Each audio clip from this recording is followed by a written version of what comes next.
Kuldeep Singh Chauhan. The road not taken poem का second part start करने जा रहा हूँ। फर्स्ट पार्ट में मैंने द रोड नोट टेकन की बैकग्राउंड और इंट्रोडक्शन के विषय में आपको बताया था। अब हम इस पोएम की लाइन बाय लाइन मीनिंग सुनेंगे और देखेंगे कि इस पोएम में आगे क्या होता है। आपकी स्क्रीन पर पूरी पोएम लिखी हुई है और ये इतनी बड़ी पोएम है, इसमें 4 स्टेंजा दिए हुए हैं और इन 4 स्टेंजा को हम लाइन बाय लाइन पढ़ेंगे। एक एक लाइन का इसका मीनिंग हम जानने की कोशिश करेंगे। देखिए, इस पोएम की जो फर्स्ट लाइन है उसको सबसे पहले पढ़ेंगे। 2 roads diverged in a yellow wood। 2 roads, जैसा कि आपको बताया गया था कि इसमें 2 सड़कों की बात की जा रही है। तो 2 roads diverged, डाइवर्ज का मतलब क्या होता है? डाइवर्ज का मतलब होता है डिवाइडेड या फिर बट जाना या फिर कट जाना। कहने का मतलब है कि 2 अलग अलग दिशाओं में चला जाना।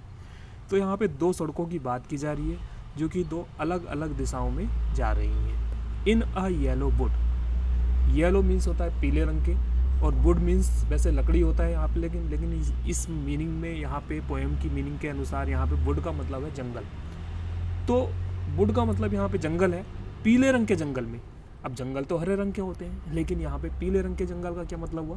पीले रंग का जंगल का मतलब यहाँ पे हुआ कि एक ऐसा जंगल जहाँ के जो पेड़ों की जो पत्तियाँ हैं ये पीले रंग की हो चुकी हैं, क्योंकि ये ऑटम सीजन चल रहा है, पतझड़ वाला मौसम चल रहा है। पतझड़ के मौसम के कारण यहाँ जो जंगल की जो पेड़ों की जो पत्तियाँ हैं वे कैसी हो गई हैं? पीले रंग की हो गई हैं। तो येलो वुड का मतलब यहाँ पे क्या हुआ? येलो वुड का मतलब हुआ पीले रंग का पत्तियों वाला जंगल। And sorry I could not travel both, और मैं बड़ा ही दुखी हूँ। सॉरी में आप जब जानते हैं सॉरी मीन्स दुखी होना, मैं बहुत दुखी हूँ।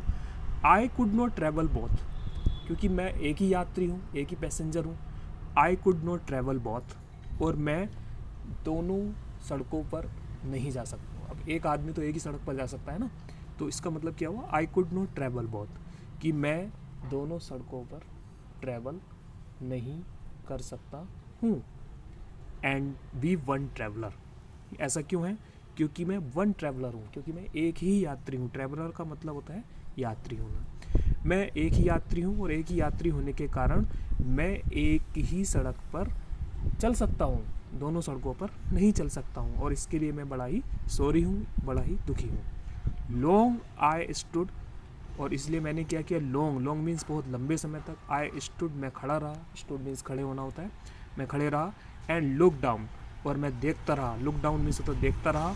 वन मीन्स एक सड़क को, as far as I could, और उतनी देर तक देखता रहा जितनी देर तक मैं देख सकता था। As far as I could, इसका मतलब ये हुआ कि जितनी देर तक मैं उस सड़क को देख सकता था, मैं उतनी देर तक उस सड़क को देखता रहा।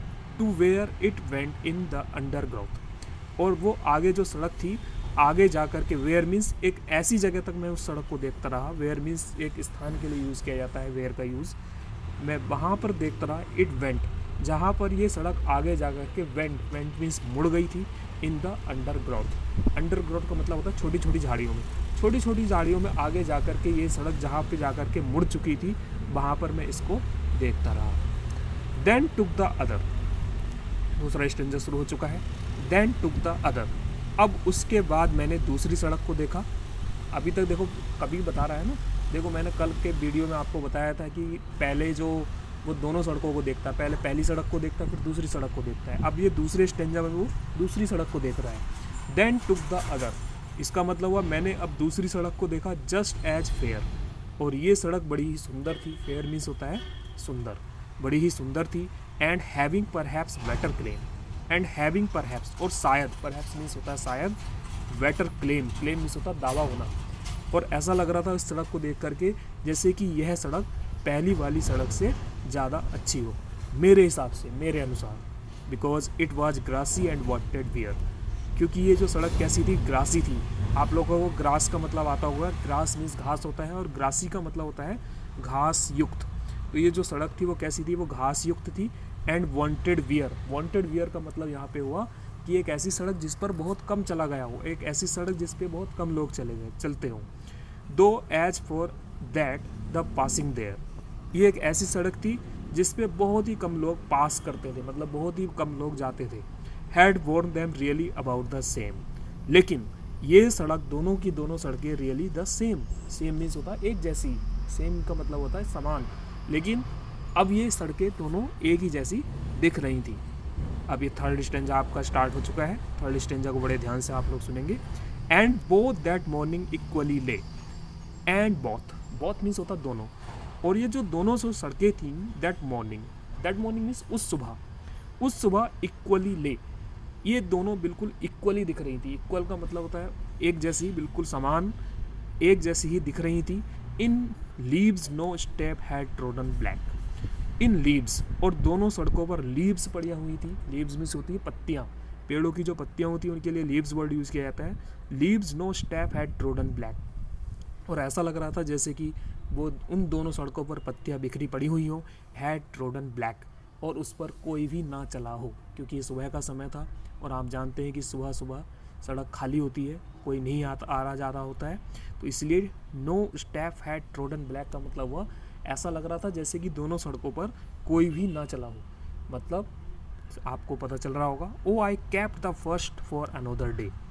अब मैंने जो पहली वाली जो सड़क थी जिसका जिक्र पहली वाली जो स्टेंजा था उसमें किया गया है, तो मैंने क्या किया, ओ मीन्स होता अरे, आई kept the for first another day, मैंने पहली वाली सड़क को किसी दूसरे दिन चलने के लिए छोड़ दिया। अनोदर डे मीन्स का मतलब, अनोदर डे का मतलब हुआ दूसरे दिन, मैंने किसी दूसरे दिन उसको चलने के लिए छोड़ दिया। Yet knowing how way Leeds on two way, क्योंकि मुझे पता था, नोइंग मीन्स मैं जानता था, how way Leeds on two way, ये किस प्रकार से जो सड़कें होती हैं, एक सड़क दूसरी सड़क से मिलती है, दूसरी सड़क तीसरी सड़क से मिलती है, और तीसरी मतलब सड़कें जो होती हैं एक दूसरे से मिली होती हैं। ये जान करके मैंने उसको दूसरी दिन के चलने के लिए छोड़ दिया। आउ doubted if I should ever come back, लेकिन मुझे आई डाउट था, डाउटेड का मतलब था मुझे थोड़ा संदेह था, if I should ever come back, कि क्या मैं कभी इस सड़क पर वापस आ पाऊँगा। तो देखिए ये आपका थर्ड स्टेंजा कंप्लीट हो चुका है। उसके बाद ये फोर्थ स्टेंजा है, I shall be telling with a sigh. अब देखिए ये जो पोएम है अब फ्यूचर में पहुंच चुकी है, अब ये भविष्य की बात हो रही है। I shall be telling, shall will जो हेल्पिंग वर्ब होती है वो हमेशा ये फ्यूचर की बात बताती है। I shall be telling this with a sigh, मुझे ये बड़ा ही साय के साथ कहना पड़ रहा है। साय मीन्स आह भर कर कहता हूँ, ये मैं बड़ा ही रिलीफ में आकर के कहता हूँ, मैं बड़ा ही आनंदित होकर कहता हूँ। Somewhere ages and ages hence, ages and ages का मतलब होता है बहुत बड़ा समय बीत चुका है, बहुत साल बीत चुके हैं। Years and years, ages and ages का मतलब हो चुका है ईयर्स एंड ईयर्स। इस प्रकार बहुत बड़ा समय बीत चुका है, बहुत बड़ा टाइम बीत चुका है। और मैं अब कौन से टाइम को याद कर रहा हूँ, मैं उसी सुबह की बात को याद कर रहा हूँ। Two roads diverge in a wood, कि जब दो सड़कें डाइवर्ज हो रही थी, दो सड़कें अलग अलग दिशाओं में जा रही थी, जो जंगल में जा रही थी। And I took one less travelled way, और मैंने उस दिनों उस सुबह को एक ऐसी सड़क को चुना था जो लेस ट्रेवल्ड थी। मैंने उस समय उस सड़क को चुना था जिस पर कम लोग चलते थे। And that had made all the difference, और देखो उस प्रकार की जो चॉइस ने, उस प्रकार के विकल्प ने, उस प्रकार के चुनाव ने मेरे जीवन में कितना बड़ा डिफरेंस ला दिया, मेरे जीवन में कितना बड़ा अंतर ला दिया। ये एक एक्सप्लेनेशन मैंने आपके सामने प्रस्तुत किया है, ये पार्ट 2 में है, और आप इसको भली भांति सुनेंगे मुझे उम्मीद है। और इसको आप लाइक भी करिए और इसको साथ साथ सब्सक्राइब भी करिए। इस चैनल को सब्सक्राइब करिए और वीडियोस को लाइक करेंगे तो और भी अच्छा रहेगा। तो ये रॉबर्ट फ्रॉस्ट द्वारा कंपोज की गई पोएम थी जो आपने अभी सुनी, और इसके बाद में भी मैंने कोशिश की है कि सारे जो जितने भी डिफ़िकल्ट वर्ड्स हैं उसके सारे के सभी के मीनिंग्स मैंने आपको बताने की कोशिश की है। उसके बाद भी अगर आपको लगता है कि कुछ वर्ड्स के मीनिंग रह चुके हैं या फिर आपको नहीं समझ में आ रहे हैं तो आप मुझसे दोबारा से पूछ सकते हैं। सबसे इम्पोर्टेंट बात यह है कि सरकार के निर्देशानुसार हम ऑनलाइन टीचिंग की व्यवस्था आपके लिए कर रहे हैं। ऑनलाइन टीचिंग एक हमारी पूरी कोशिश रहती है कि हमें रियल टीचिंग की तरह आपको बिल्कुल प्रेजेंट करने की कोशिश करें, और आप भी हमेशा ध्यान रखेंगे, कोरोना का टाइम है और कोरोना के समय में जो सरकार के जो निर्देश मिल रहे हैं उनका आप पालन करें, और अपने बड़े भाई बहन और जितने भी जो लोग हैं उनको समझाइए, और घर पे ही रहिए, सुरक्षित रहिए, सेफ रहिए। धन्यवाद।